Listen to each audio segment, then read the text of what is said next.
Escape speed, पलायन चाल। पलायन चाल क्या होता है समझो। पृथ्वी पर कोई भी वस्तु या किसी ग्रह पर कोई वस्तु है,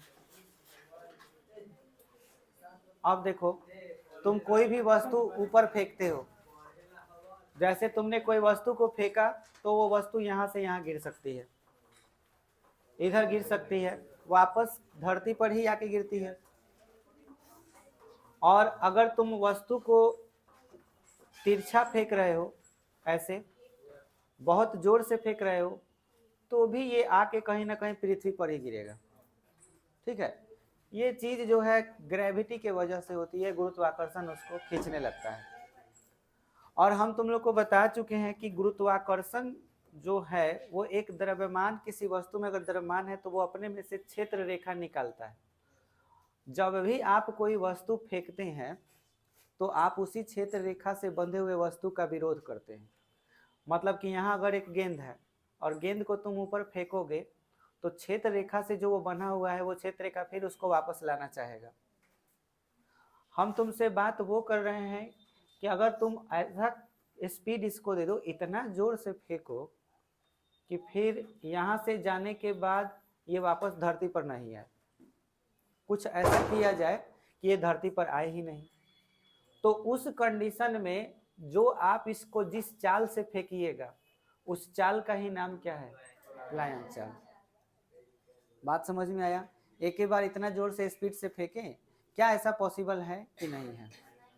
है कि किसी चीज को इतना जोर से फेंका जाए कि वो फिर धरती पर अइबे नहीं करे?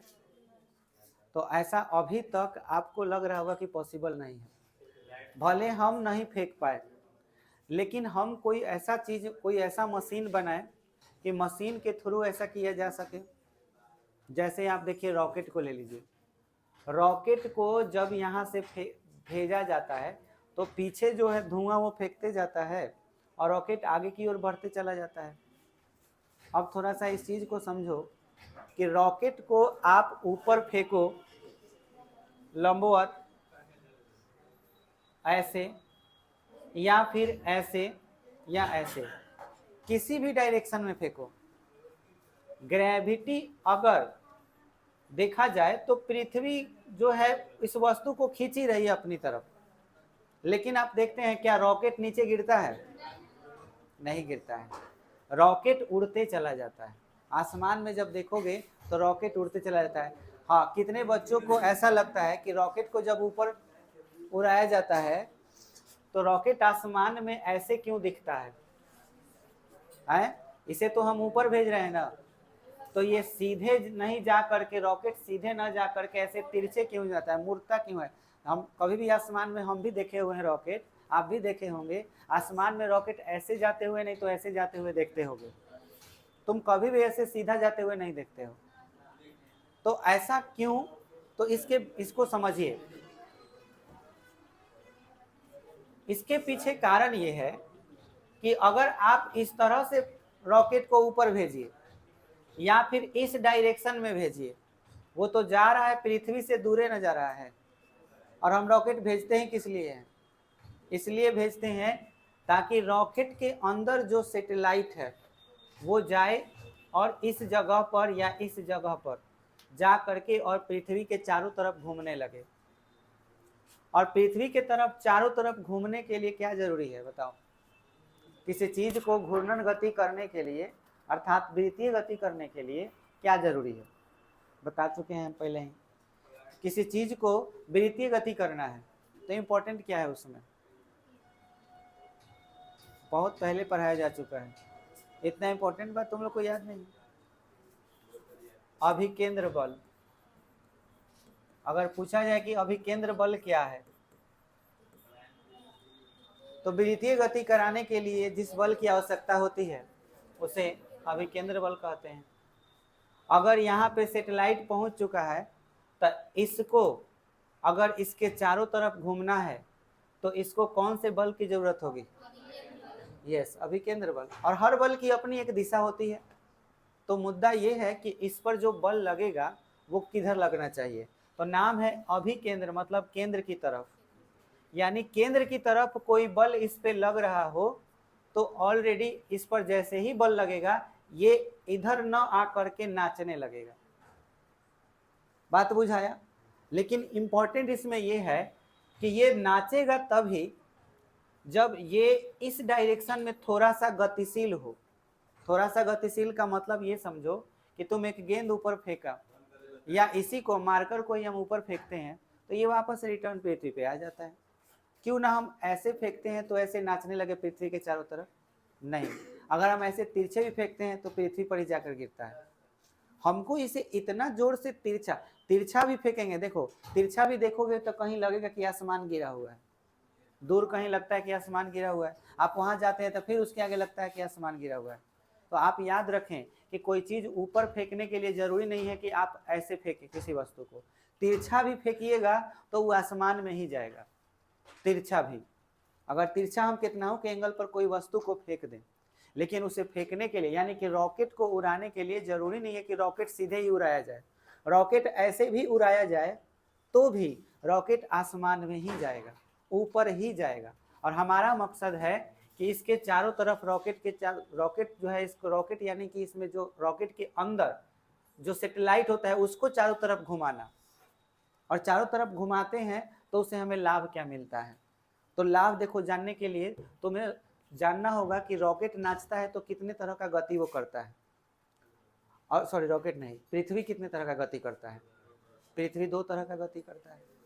अब एकदम ध्यान से सुनोगे, पृथ्वी 2 तरह का गति करता है। तो एक अपने जगह पर गति करता है जिसको हम लोग घूर्णन गति कहते हैं या स्पिन मोशन कहते हैं। दूसरा ये कि वो कक्षीय गति कर रहा है।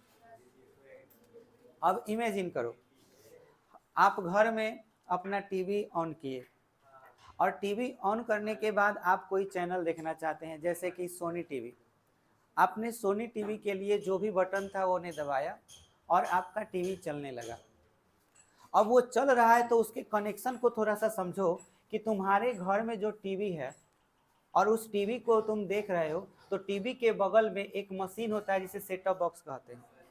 और सेट टॉप बॉक्स में से एक केबल गया रहता है आपके छत पर, और उस छत पर एक डिश लगा रहता है, एक प्लेट लगा रहता है, और उस प्लेट का डायरेक्शन आसमान की तरफ होता है, आसमान की तरफ ऊपर ऐसे।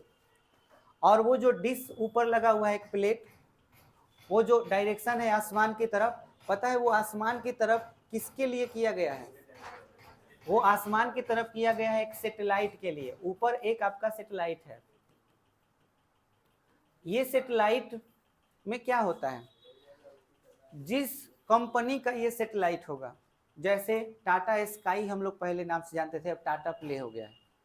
मान के चलो पृथ्वी पर, ये पृथ्वी पर ही आप हैं, और पृथ्वी पर ही यानी कि जैसे मान के चलो आप गरखा में हो और पटना में टाटा प्ले का अपना एक मतलब कि रूम है जहां पर ये सारे सिग्नल यहां से भेजे जा रहे हैं। अब ध्यान से सुनोगे, यहां से यहां पर एक और टीवी है और इस टीवी में कोई फिल्म चल रहा है, कोई भी फिल्म चल रहा है, वो फिल्म तुम्हारे टीवी में दिखाया जा रहा है।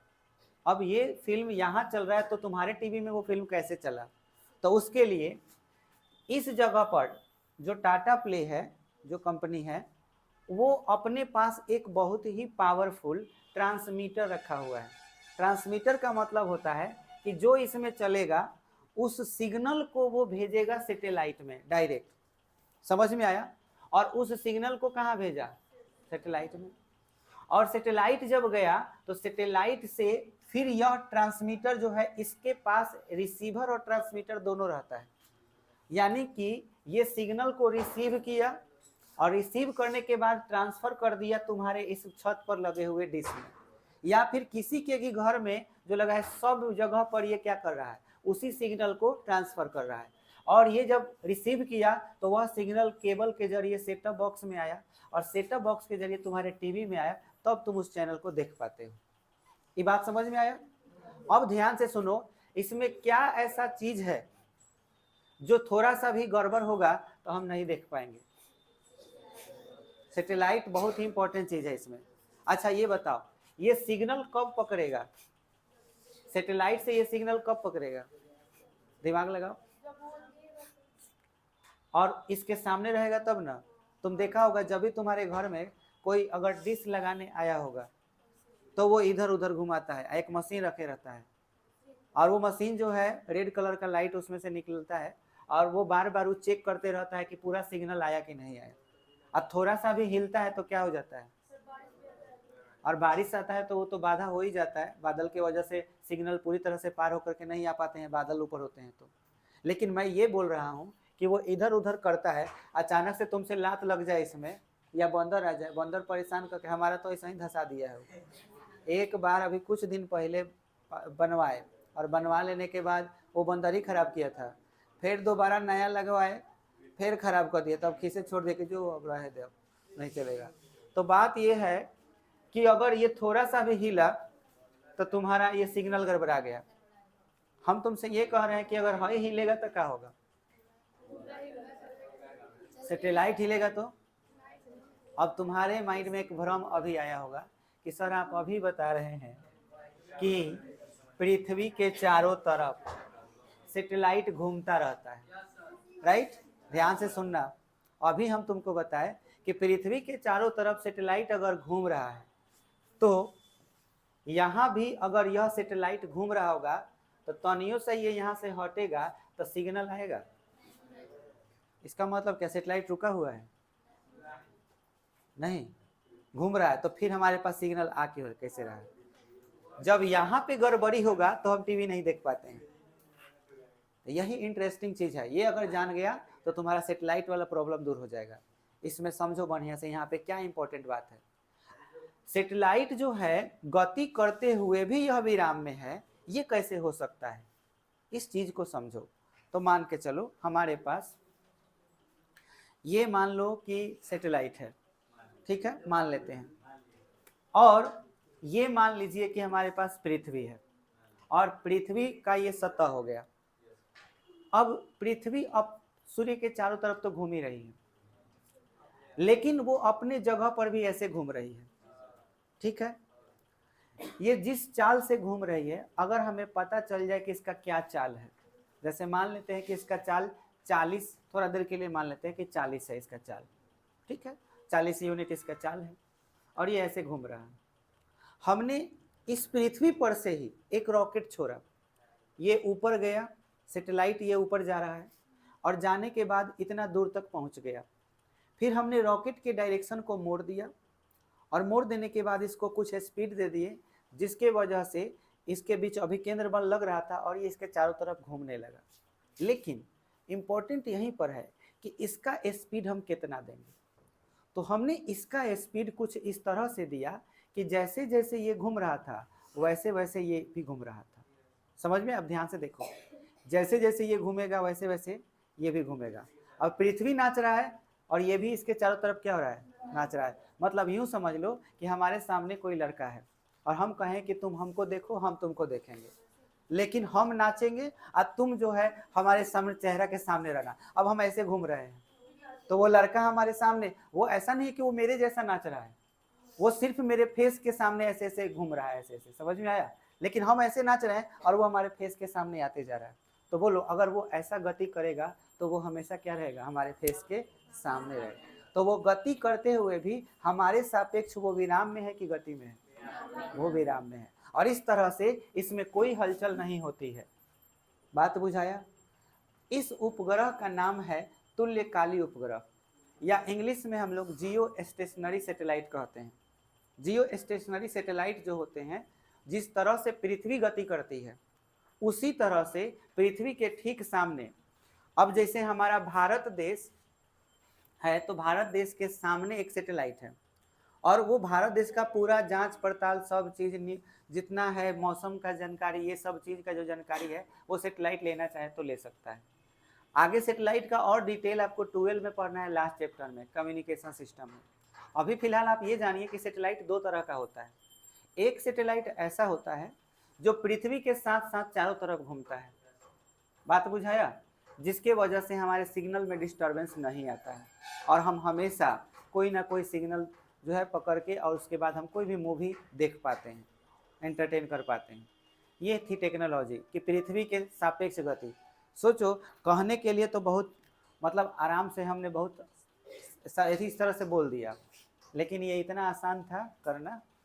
किया तो इंसान ने ही है, हमारे तुम्हारे जैसे इंसान ने ही ये चीज़ किया है। बताओ, धरती पर रहते हुए भी यहाँ से मशीन भेज दिया ऊपर, कितने सारे इंसान ने मिल करके वो भेज दिया, और आज ये टेक्नोलॉजी हम अपने घर बैठे यूज कर रहे हैं उन इंसानों के बदौलत। एक साइंटिस्ट एक एक्सपेरिमेंट करता है, प्रयोग करता है, उसके जीवन का सालों भर बीत जाता है, 2 साल 3 साल 10 साल 11 साल एक ही वो एक्सपेरिमेंट करने में लगा देता है, खोज करने में, और हम सिर्फ 5 मिनट में पढ़ लेते हैं, काम खत्म। 5 मिनट 1 घंटा, टेंशन खत्म। तुमको जिस दिन तुम पर ये आएगा, जिम्मेवारी जिस दिन तुम पर आएगी, तुम एक असिस्टेंट भी बन जाओगे ना, वैज्ञानिक का असिस्टेंट भी बन जाओगे एक साइंटिस्ट का, तो तुम्हें पता चलेगा कि कितना मेहनत है और कितना सोचना पड़ता है। प्रकृति ने तो तरह तरह के नियम बनाए हुए हैं, बस हम उस नियम को ढूंढते रहते हैं। आने वाले फ्यूचर में टेक्नोलॉजी इतनी एडवांस हो जाएगी कि आप सोच भी नहीं सकते, और इतना आसान भी हो जाएगा कि आपकी पढ़ाई लिखाई उस लेवल तक नहीं रहेगी। तो जिस तरह से आज जो बुजुर्गों का हाल है वो हाल तुम्हारा होगा। मतलब ये कि आज न्यू जनरेशन है, आज हमारे पापा या आपके पापा को अगर देखा जाए तो एक साधारण सा फ़ोन चलाने नहीं आता होगा। जिनके पढ़े लिखे पापा हैं हो सकता है चलाते होंगे, क्योंकि वो ओल्ड जनरेशन के हैं, और आज वही स्मार्टफोन तुम चला रहे हो।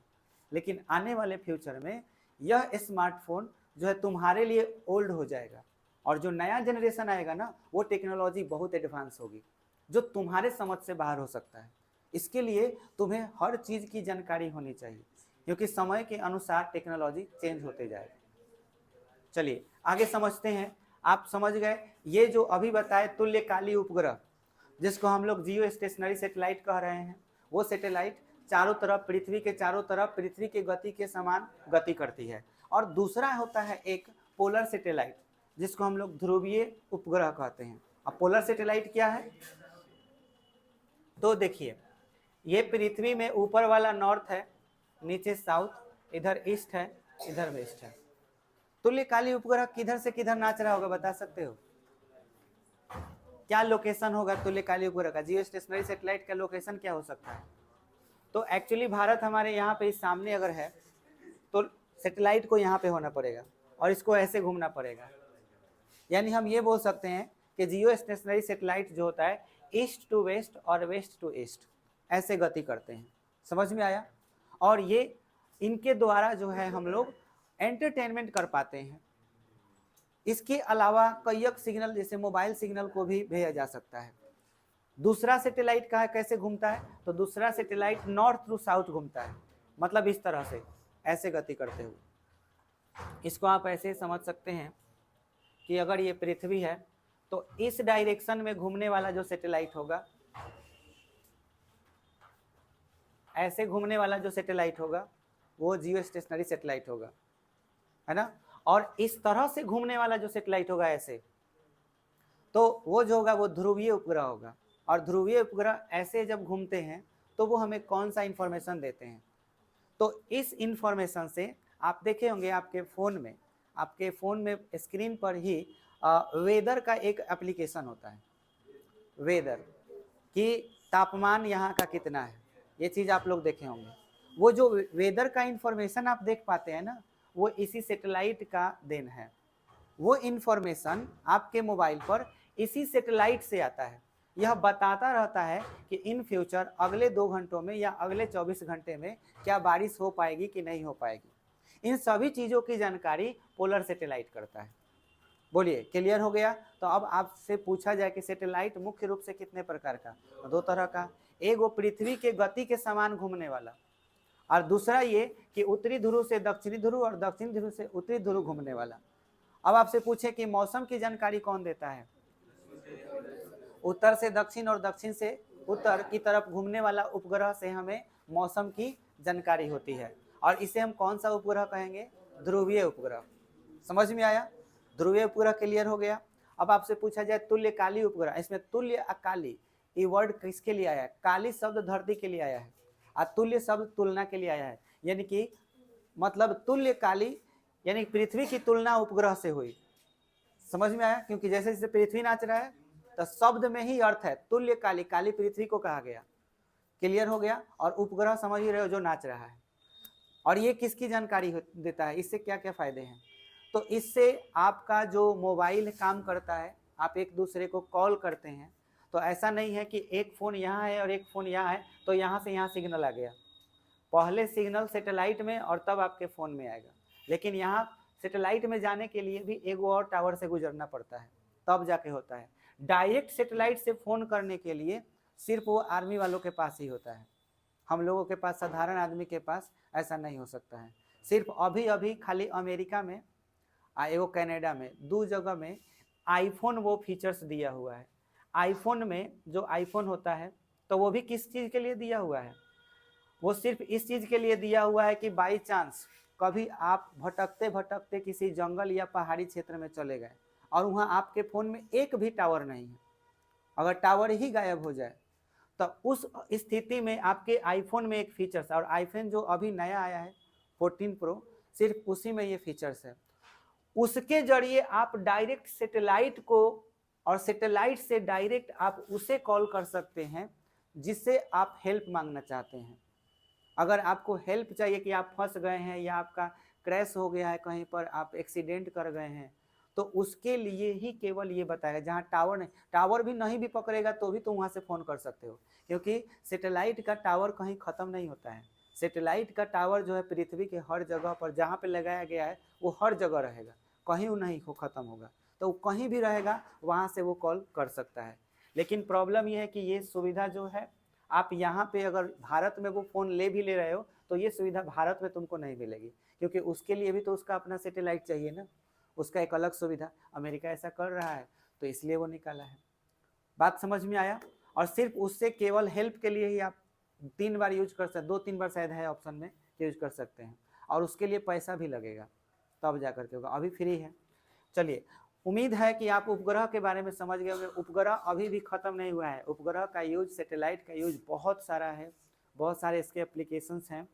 ये मैं आपको 12th क्लास में भी कम्युनिकेशन सिस्टम में पढ़ाऊँगा, जब उस समय इंटरनेट वगैरह के बारे में आपको पढ़ाएंगे, मॉडेम के बारे में, जीमेल, गूगल, ये सब चीज़ों के बारे में बताएंगे, तो आपको समझ में आएगा धीरे धीरे डिटेल में। अभी आप यहाँ पे समझिए कि हमारा जो क्वेश्चन था वो ये था कि प्लायन चाल क्या होता है।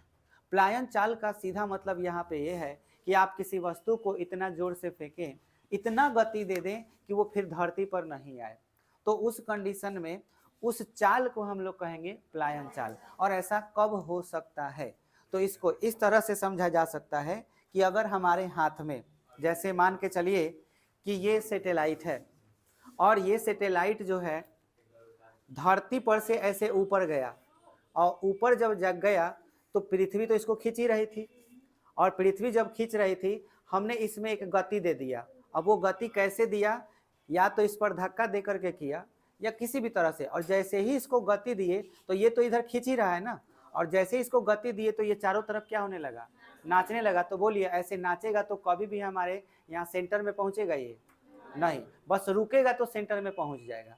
बात बुझाया। और हमेशा हमेशा के लिए ये पृथ्वी के चारों तरफ नाचने लगेगा और फिर ये धरती पर नहीं आएगा।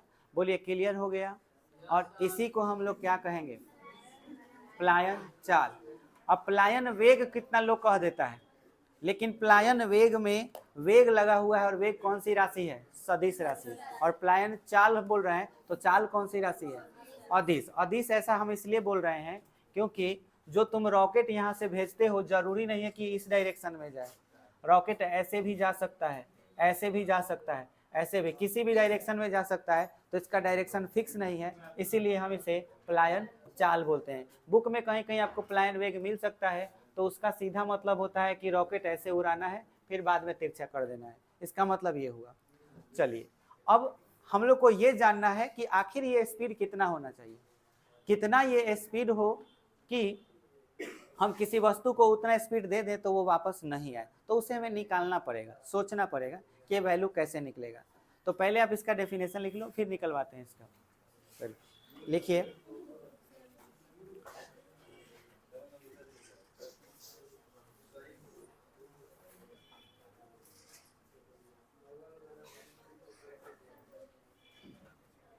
बोले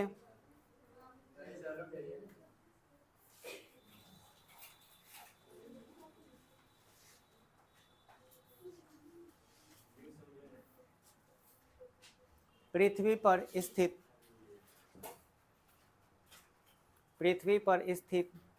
कोई भी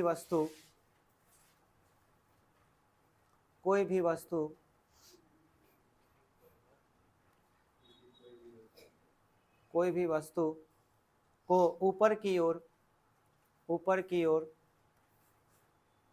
इतना वेग दे दिया, इतना चाल दे दिया जाए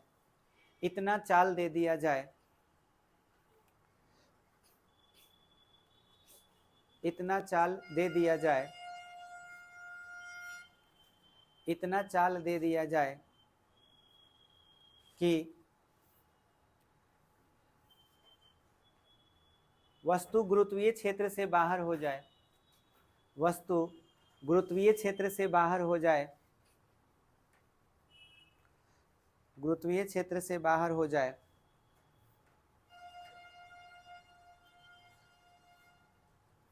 और वापस पृथ्वी पर नहीं आए,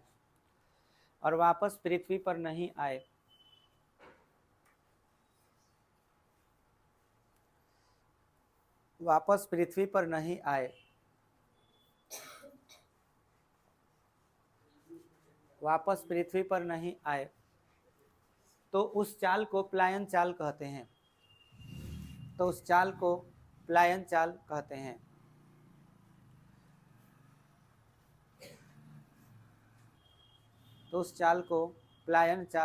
हैं। हो गया?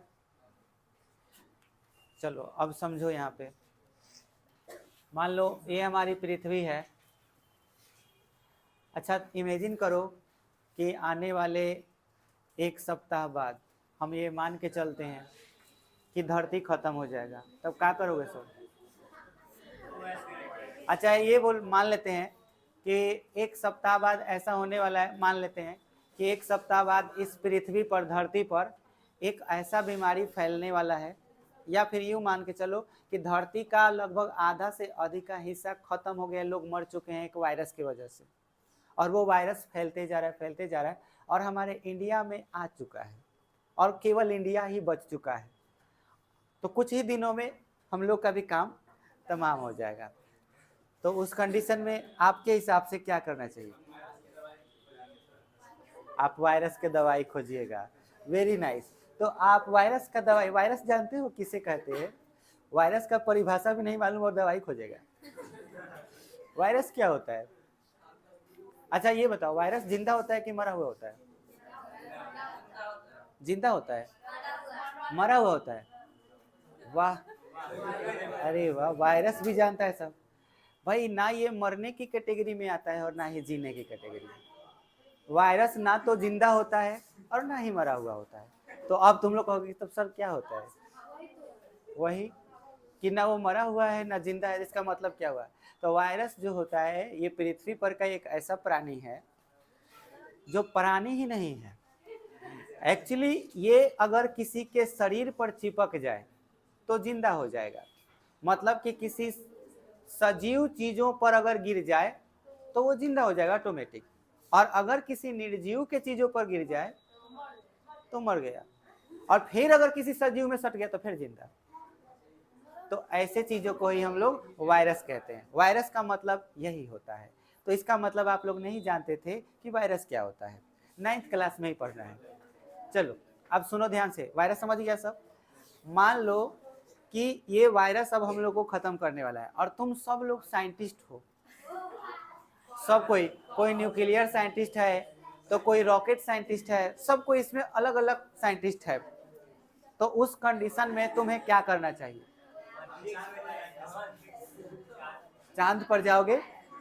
तो अभी जो मैंने पढ़ाया, तो चांद पर जाने के लिए या फिर किसी और ग्रह पर जाने के लिए या अंतरिक्ष में ही जाने के लिए तुम्हें क्या करना चाहिए? तुम्हें इसकी जरूरत पड़ेगी, प्लायन चाल की। अगर तुम कोई यान बना भी लेते हो तो वो उस किसी काम का नहीं होगा उसमें अगर इतना पावर ना हो कि उसमें प्लायन चाल हो। मतलब यूं समझ लो कि तुम्हारे पास 3-4 बाइक है।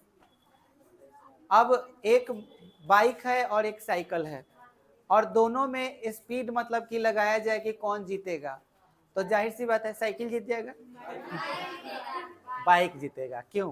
क्योंकि बाइक में स्पीड की क्षमता अधिक है और साइकिल में स्पीड उतना नहीं। कितना ना चाहोगे तो बाइक से बाजी नहीं लगा पाओगे। वही बात है, तुम कोई अंतरिक्ष यान बना भी लिए, मान लेते हैं तुम उड़ने वाला कोई भी चीज बना लिए, रॉकेट बना लिए, साइंटिस्ट हो, लेकिन तुमको अगर पृथ्वी से बाहर जाना है, गुरुत्वीय क्षेत्र से बाहर जाना है, तो तुम्हें इस इंजन में इतना पावर देना पड़ेगा, इतना स्पीड देना पड़ेगा कि उसको कौन सा चाल मिल जाए, तभी तुम बाहर आ पाओगे, वरना फिर से वायरस के पास ही जाके गिरोगे। अगर ये पृथ्वी है और यहाँ से मान लो कि तुमने रॉकेट अपना उड़ा भी लिया, सारा पैसेंजर को बैठा भी लिया कि चल सया, अब तो चल दिया, रॉकेट तो उड़ गया है बाबू। और रॉकेट जब रास्ते में था और जैसे ही तुमने स्पीड बढ़ाया तो तुम्हारा ब्रेक फेल हो गया, और ब्रेक फेल, इंजन भी फेल कि भाई ये तो स्पीड पकड़ ही नहीं रहा है, प्लायन चाल तक तो पहुंचा ही नहीं, तो फिर क्या होगा, बेचारा घूम के फिर नीचे धबा, खत्म कहानी। तो यहाँ क्या जरूरत पड़ेगी, प्लायन चाल की। तो हमारे पास अगर प्लायन चाल होगा, आपका इंजन बरियार हुआ, तो उस कंडीशन में ये प्लायन करके आगे बढ़ जाएगा। समझ में आया? या एक चीज ये हो सकता है कि अगर ऐसे गति कर रहा है तो ऐसे गोल गोल घूमने लगे, हमेशा के लिए तुम भी इसी में घूमने लगो, अब उसी में घूमो, ये भी हो सकता है, पॉसिबिलिटी ये भी हो सकती है। हमें ये पता करना होगा कि अगर हम कोई इंजन बना रहे हैं या कुछ भी बना रहे हैं तो उसमें कितना क्षमता दें कि उसका स्पीड प्लायन वेग के बराबर हो जाए। और आपको ये भी जानकारी होना कि पृथ्वी से बाहर निकलना है, अगर इस वायरस से बचना है तो हमें कितना स्पीड का जरूरत पड़ेगा। तो इसके लिए पृथ्वी के ताकत के बारे में जानकारी होनी चाहिए कि हम कितना स्पीड से बाहर निकले कि पृथ्वी को छोड़ के बाहर निकल जाए। जी यही तो सोचना है। पहले आपको क्या इतना चीज हम इसलिए समझा रहे हैं ना कि ताकि बाद में आप इसका वैल्यू निकालने में इस वैल्यू को समझ पाए कि वैल्यू कैसे निकाला जाएगा। चलिए तो निकालते हैं, क्या दिक्कत है। अब ध्यान से समझिए, आपको कहाँ जाना है, पृथ्वी से बाहर, राइट, ठीक है। आपको पृथ्वी से बाहर जाना ही क्यों है बताइए? वायरस से बचने के लिए। ठीक है, आप वायरस से बचना चाहते हैं और पृथ्वी से आप बाहर जाना चाहते हैं, तो ऐसे ही क्यों नहीं बाहर चले जा रहे हैं? क्योंकि पृथ्वी हमें खींच के रखी है। खींच के रखी है तो पृथ्वी में कौन सी ऊर्जा होगी? पृथ्वी में और वस्तु में, दोनों में कौन सी ऊर्जा होगी? आकर्षण बल लग रहा है, इसलिए स्थितिज ऊर्जा होगी। बात समझ में आया? यानी कि आप जाना चाहते हैं ऊपर और आपको पृथ्वी खींच रही है, तो आप में कौन सी ऊर्जा हुई? स्थितिज ऊर्जा, यानी कि पोटेंशियल एनर्जी। अब मुझे ये बताइए कि अगर आप गति में जब आइएगा, यानी कि यहाँ से जब चलिएगा गति में आइएगा, तो आप में एक और ऊर्जा आ जाएगी, कौन सी? Kinetic energy. दोनों आ जाएगा। गति करना शुरू किए तो काइनेटिक एनर्जी तुम में आ गया, और पोटेंशियल एनर्जी इसलिए तुम में है क्योंकि जब तक तुम उड़ोगे तब तक पृथ्वी तुमको खींचती रहेगी। तो बोलो, दोनों एनर्जी तुम में लग रहा है कि नहीं लग रहा है? लग रहा है, दोनों एनर्जी है। अच्छा ये बताओ, ये दोनों एनर्जी जीरो हो जाए तो क्या होगा? अगर ये जीरो हो गया, इसका मतलब पृथ्वी ने खींचना बंद कर दिया। बात समझ में आया? और अगर ये जीरो हो गया तो इसका मतलब ये कि तुम विराम में आ गए हो। बात समझ में आ गया? अगर इन दोनों जीरो हो जाए तो इसका मतलब तुम अंतरिक्ष में आ गए, क्योंकि आप पढ़े हैं अंतरिक्ष में पोटेंशियल एनर्जी और काइनेटिक एनर्जी दोनों के दोनों क्या होते हैं? जीरो। और तुम्हें वायरस से बचने के लिए जाना कहाँ है? अंतरिक्ष में ही तो जाना है। और अंतरिक्ष में जाना है तो वहां इन दोनों एनर्जी का वैल्यू क्या होना चाहिए? जीरो। बोलो, क्लियर हुआ? अब समझ में आ गया हम जो बोलना चाह रहे थे? तो एस्केप स्पीड का कॉन्सेप्ट ये रहा, potential energy plus kinetic energy क्या हो जानी चाहिए? जीरो हो जानी चाहिए। अब जरा बताइएगा, पोटेंशियल एनर्जी होता कितना है किसी वस्तु का? मान लो तुम्हारे रॉकेट का द्रव्यमान m है और तुम उसमें सब कोई हो, सबका मिला के द्रव्यमान m है, या कोई एक वस्तु है उसका द्रव्यमान m है, तो बोलो पोटेंशियल एनर्जी कितना होगा, यही बताए थे इसके पहले, इसीलिए पढ़ाए थे कि ये चीज तुम समझ पाओ।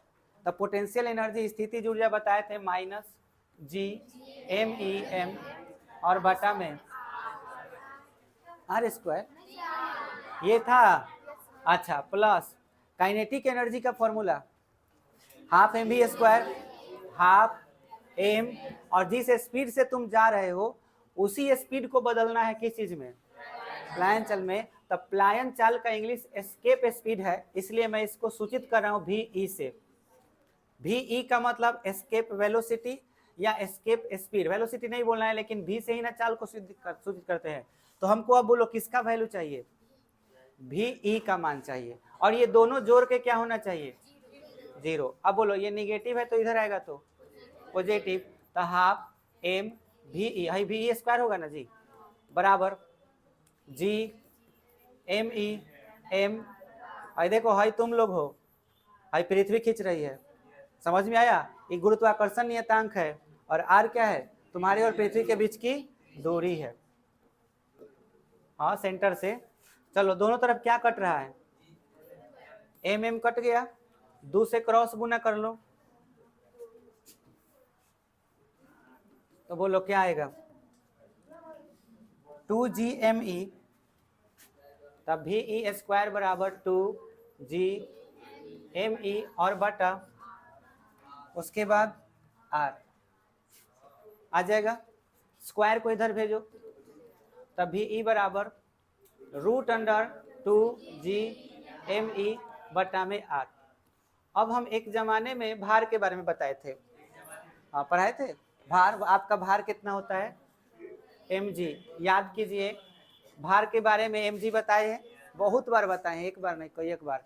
अच्छा, यह भार क्या होता है, पृथ्वी ना बल लगाती है, तो यानी कि वो गुरुत्वाकर्षण बल के बराबर होती है, और गुरुत्वाकर्षण बल का फॉर्मूला होता है G(m)(m), तो एक वस्तु पृथ्वी हो गई और एक आप हो गए, और बीच में दूरी हो गया क्या चीज, r²। समझ में आया। अच्छा अब बताओ इसमें क्या कट रहा है, m से m कट गया, r² से तिरछा गुना कर दो, तो बोलो Gme बराबर gr² होगा, ये देख रहे हो।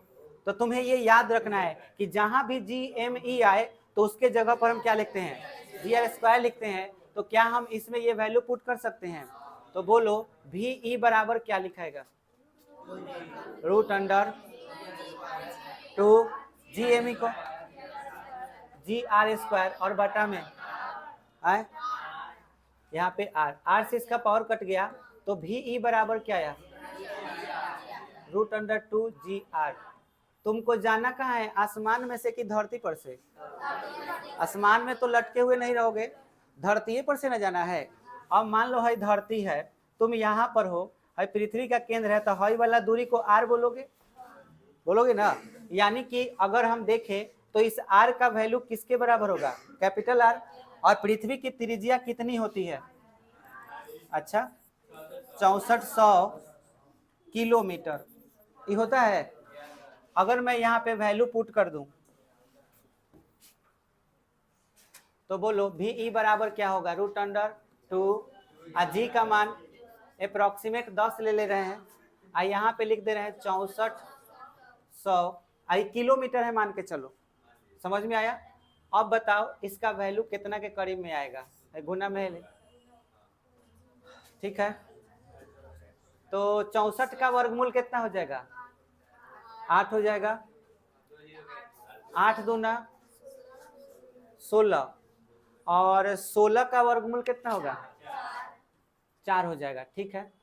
2 गो जीरो का एगो वर्गमूल आपका कितना हो जाएगा, एगो जीरो हो जाएगा, तो मान के चलो हमने एक जीरो दे दिया, क्लियर हो पा रहा है। देखो 2 गो जीरो का वर्गमूल 1 जीरो, सब लाइन से लिख दे रहे हैं, देखो देखो 2 जीरो का 1, 64 का वर्गमूल 8, ठीक है 8 हो गया, और 2 गो जीरो का एगो जीरो, अंदर बोलो कौन कौन बच गया, तो कितना हो जाएगा, 20 हो जाएगा, पंचों का 20 होता है क्या, तो 80 गुने 4 का वर्गमूल 2, और रूट अंडर क्या हो गया, 5 हो गया। अब कितना हो जाएगा, 160 और उसके बाद क्या हो जाएगा √5। 1 मिनट, कहीं कोई वैल्यू गड़बड़ा रहा है, बता रहे हैं क्या गड़बड़ा रहा है। ये देखो जी का मान कितना होता है मीटर प्रति सेकेंड, और हमने वैल्यू रख दिया है किलोमीटर का। तो ऐसा करना होगा कि किलोमीटर को पहले किस में बदल लेना होगा मीटर प्रति सेकेंड, मानी मीटर में। तो मैं ये वैल्यू निकालूंगा, लेकिन इसके साथ किस चीज से गुना कर दूंगा 1000 से। अब जाके ही करेक्ट हुआ। ठीक है, अब इसको क्या लिखोगे 64 का वर्गमूल 8 हो गया। अच्छा अब देखो तो कै गो जीरो हो गया 2 5 6 का 3 गो जीरो हो गया। क्या बच गया √2 बच गया। अच्छा ये अभी आया मीटर प्रति सेकेंड में। अब इसमें तुम भाग दोगे किलोमीटर में बदलने के लिए, सेकेंड को जो कहते हैं रहने दो, ये तो मीटर है खाली सेकेंड में। अब तो 8000 और √2 का मान कितना होता है 1.414। ठीक है, और ये बदल गया 1000 से भाग देने के बाद किस चीज में किलोमीटर प्रति सेकेंड में बदल गया। तो बोलो वैल्यू कितना हो जाएगा, ये काट दो ये काट दो। अब सभी बच्चों को मैं बताना चाहूंगा कि ये 1.4 है, लगभग 1.5 के करीब में है, समझ में आया, लेकिन 1.5 नहीं 1.5 से कम है। ठीक है, अब ध्यान से समझो, इसको गुना करोगे तो कितना आएगा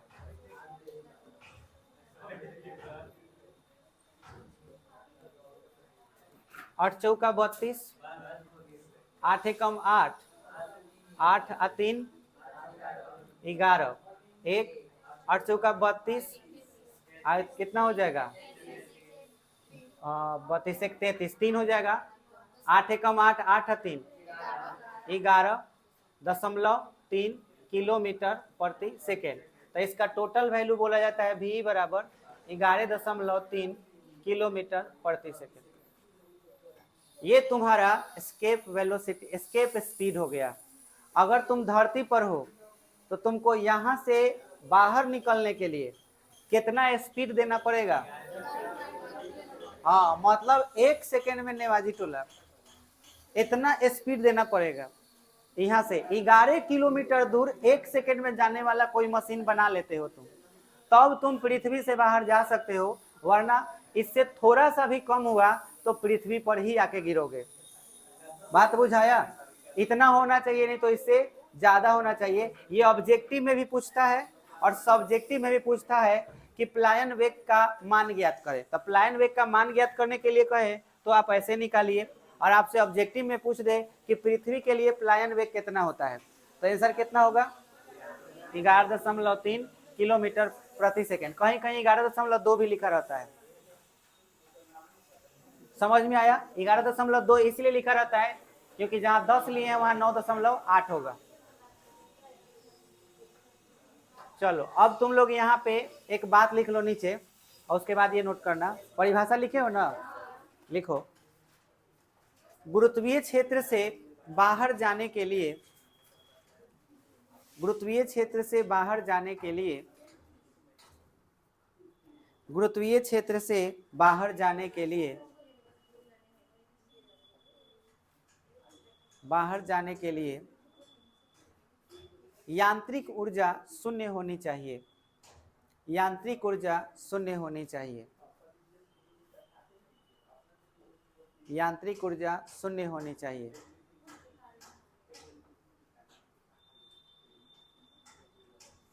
हो गया अर्थात, और उसके बाद ये नोट कर लीजिए, यही ना यांत्रिक ऊर्जा है। अच्छा एक छोटा सा और बात सुन लोगे तो चैप्टर खत्म हो जाएगा, बस हल्का सा 2 मिनट सुन लो। ये पोटेंशियल एनर्जी का फॉर्मूला है, इसका मतलब होता है आकर्षण और इसका मतलब होता है गति। गति गति गतिज ऊर्जा है, हमेशा मतलब कि लहेबे तो थोड़ी लह जाए। देखो ये गतिज ऊर्जा नहीं है, स्थितिज ऊर्जा। इसका मतलब निगेटिव लगने का मतलब हुआ कि तुमको पृथ्वी क्या कर रही है, खींच रही है। अगर हम तुमसे कहें कि इतना ही एनर्जी तुम अपने शरीर पर लगा दो यानी किसी मशीन के द्वारा, तो ये एनर्जी जीरो हो जाएगा। तो तुम्हारे पास जो है अब ये एनर्जी जीरो, मतलब मैं ये कहूं कि इसमें तुम ये वाला वैल्यू जोड़ दो Gm/r। अगर इस वैल्यू को इसमें जोड़ोगे तो क्या आएगा? जीरो। तब बोलो अब तुम्हारे शरीर में मतलब आकर्षण है कि नहीं है? नहीं, केवल क्या है? गति। इसका मतलब ये कि तुम पृथ्वी से बाहर जा रहे हो और पृथ्वी तुमको कुछ नहीं कर रही है। और पृथ्वी तुमको अगर कुछ नहीं कर रही है, आकर्षण नहीं कर रही है, इसका मतलब तुम पृथ्वी के बंधन से आजाद हो गए हो। इसीलिए इसे बंधन ऊर्जा भी कहा जाता है। और जो एनर्जी आया इसको हम लोग कौन सी ऊर्जा कहते हैं? अब आपसे पूछा जाए कि बोलो पृथ्वी की बंधन ऊर्जा क्या है, तो आपको सीधे बोलना है -Gme/m/r, क्योंकि इससे हम बंधे हुए हैं। और आपसे पूछा जाए कि पलायन ऊर्जा क्या है, तो बस इसी का प्लस करके बोल दो Gem/r, मतलब इतना ऊर्जा इसको दे देंगे, ये जीरो हो जाएगा, हम बाहर चले जाएंगे। बोलो क्लियर हो गया? पलायन ऊर्जा का मतलब इसका प्लस, और बंधन ऊर्जा का मतलब इसका माइनस। जब तक तुम पृथ्वी से सटे हुए हो वो बंधन ऊर्जा है, और इसको प्लस में दे दिए तो क्या हो गया? पलायन। ये आपका फाइनल हो गया। अगले दिन से हम लोग नया चैप्टर देखेंगे, इसको नोट कर लीजिए।